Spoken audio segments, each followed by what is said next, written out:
Fala, meus elétrons, tudo positron? Então, nesse vídeo a gente vai aprender um pouquinho como escrever um relatório. Essa é uma demanda que já vem de várias pessoas e com isso eu resolvi fazer esse manualzinho em formato de vídeo para vocês. Vamos lá? Então, primeira coisa, o que é um relatório, Eric? Um relatório nada mais é do que um documento técnico que visa relatar algum fenômeno, experimento ou observação. Ou seja, é um documento escrito que você vai relatar, ou seja, você vai descrever alguma coisa. Qual é a importância de você fazer um relatório, Eric? Primeiro que todo relatório é importante para armazenar informações, tá? Então, toda vez que você tem uma empresa, ou um experimento, ou uma faculdade, uma escola, você tem que guardar essas informações, você faz um relatório. Então, você vai relatar alguma coisa que aconteceu. E esse relatório ele pode ser tanto guardado para armazenar informação, quanto para compartilhar informações. Por exemplo, você tem um banco e você quer conversar com as pessoas que têm ações, com seus acionistas. O que você faz? Você cria um relatório falando das suas despesas e seus custos e ganhos e dá para esses acionistas. Pessoas de fora podem ler ou não. Então você pode mostrar que é uma empresa atrativa ou não por conta dos seus relatórios de ganho. Ou então, numa empresa que tem, por exemplo, um processo de qualidade, controle de qualidade, todo o procedimento é armazenado em relatórios. E com isso você pode acompanhar dados passados, dados futuros, você pode comparar dados futuros que você vai obter daqui a algum tempo com os dados de hoje. Então você pode saber se o seu rendimento está melhor, está pior, se o seu procedimento teve alguma mudança significativa. Então relatórios são extremamente importantes em qualquer tipo de instituição. E como é que você estrutura um relatório, Eric? Bom, depende. Depende de quê? Depende do lugar onde você estiver. Por quê? Você pode se basear em normas técnicas, por exemplo, a norma da BNT, que é uma norma universal dentro do Brasil, tá? Então você tem uma norma brasileira que te mostra como fazer um relatório, ou você pode ter normas internas de uma determinada instituição, por exemplo, da FRJ. Então, se você for fazer uma pós-graduação na FRJ, existe um modelo próprio de relatório e dissertações dessa instituição. Beleza? Mas, de uma maneira geral, a estrutura de um relatório ela não foge muito dessa estrutura aqui. Então, você tem a capa, contracapa, sumário, introdução, objetivo, metodologia, resultados e discussões, conclusões e bibliografia. Essa divisão você pode dividir mais ainda, você pode separar mais ainda. Você separa em três partes, chamado de parte pré-textual, parte textual e parte pós-textual. Pré-textual é o que vem tudo antes do texto principal. Então é a capa, contracapa, sumário e os índices. A parte textual é o seu texto em si, ou seja, é o coração do seu trabalho. Então vem a introdução, o objetivo, revisão bibliográfica, metodologia, resultados de discussões e conclusão. E o pós-textual é o que vem depois do seu texto, que seria a bibliografia e os apêndices. A gente vai discutir cada um desses itens. Beleza? Então a capa. O que é a capa de um texto? O que é a capa de um relatório? A capa de um relatório ela apresenta as informações de identificação desse trabalho. Então você vai ter a identificação da instituição, ou seja, do que está falando, qual instituição está sendo representada por esse trabalho. Do autor, ou seja, quem escreveu esse trabalho, e as informações do trabalho em si, do que ele se refere. Então eu estou colocando aqui, por exemplo, a capa da minha tese de doutorado. Então a gente tem aqui, ó, algumas informações importantes. Eu tenho a estrutura geral, mas nessa capa a gente tem algumas informações. Primeira informação, a instituição com que eu estou trabalhando, que no caso, por exemplo, é o FRJ. É a COP, que é um instituto da UFRJ, um instituto de pós-graduação.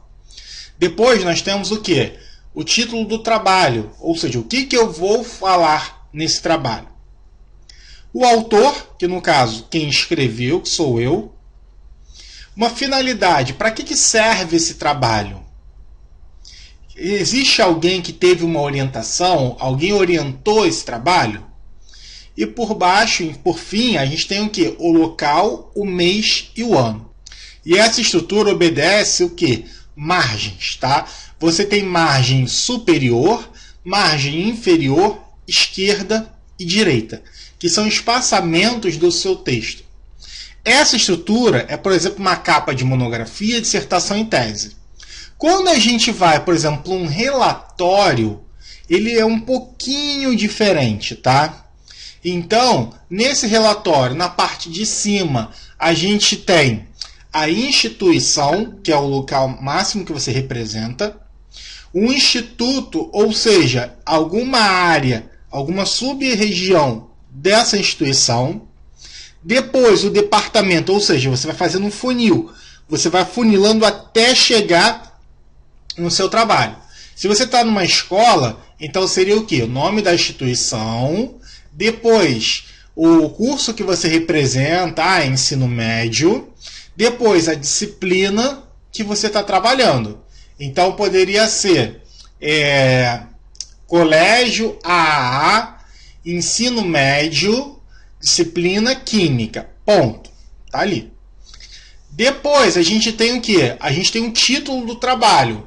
É o quê? Relatório de experimento sobre separações de mistura. Então, é o título do trabalho que você está fazendo.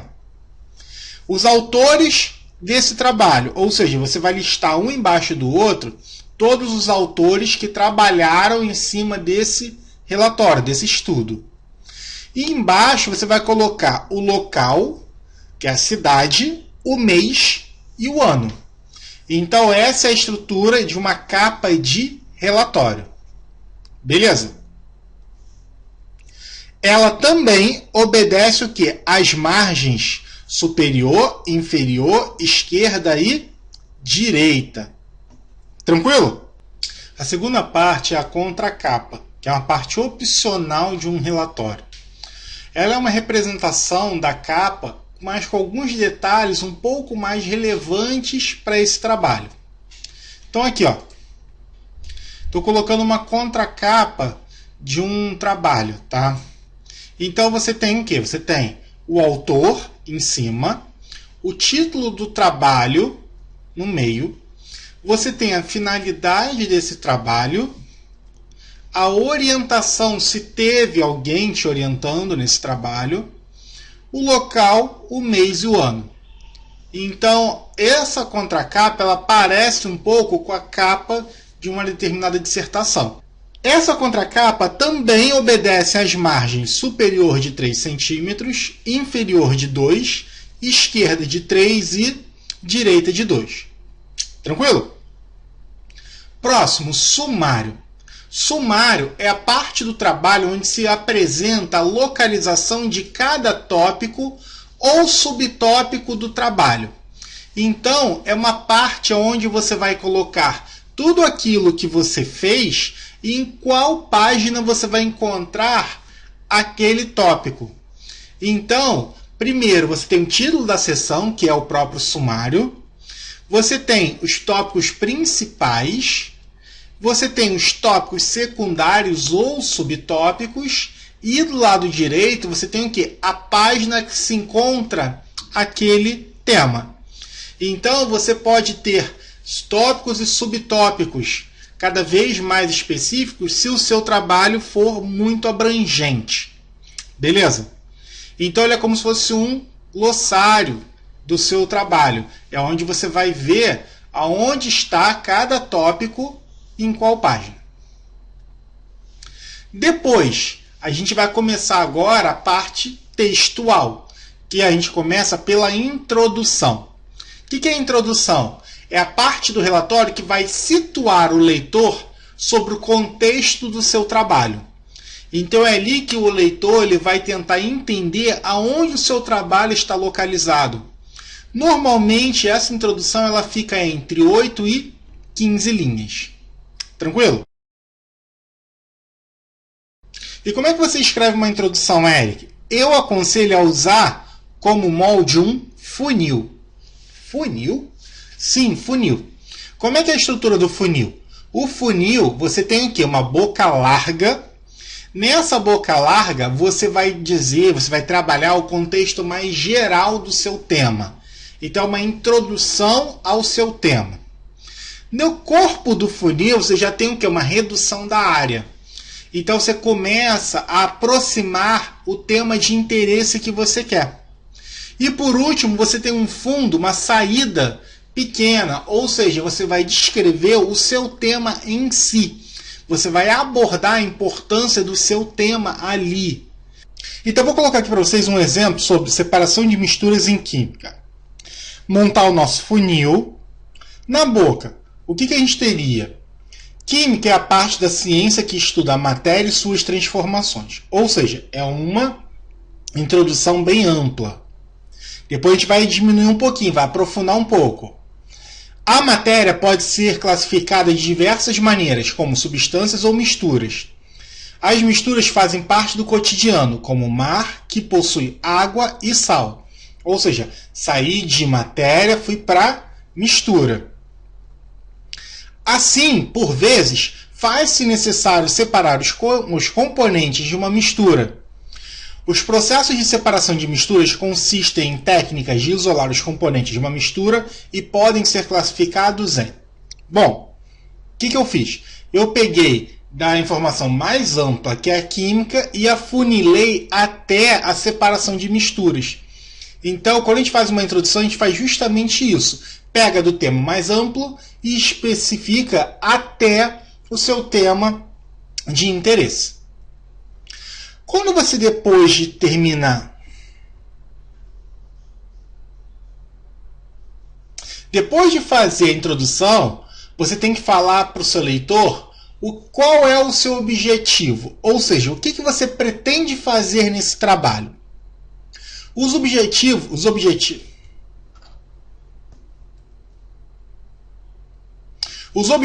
podem ser classificados em dois tipos: objetivo geral e objetivo específico. O objetivo geral, ele fala, de maneira geral, qual o seu propósito. Então, por exemplo, se você está falando de separação de misturas, seu objetivo geral é preparar 2 sistemas de separação de misturas. Ponto. Qual o objetivo específico? Separar água e areia utilizando filtração e fazer separação magnética de ferro e areia. Pronto. Você acabou de falar o seu objetivo geral e os seus 2 objetivos específicos.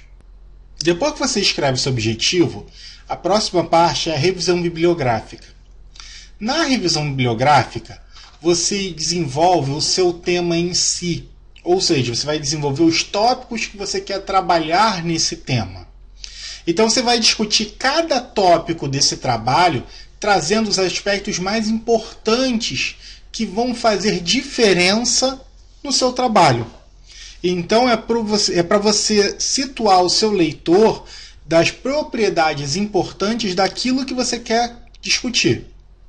Então, por exemplo, para falar sobre separação de misturas, Eric, eu vou abordar 3 técnicas nesse trabalho. Então, você vai falar das 3 técnicas. Então, você fala técnica de catação, separação magnética e filtração. Das propriedades de cada uma, das características do uso, aplicação.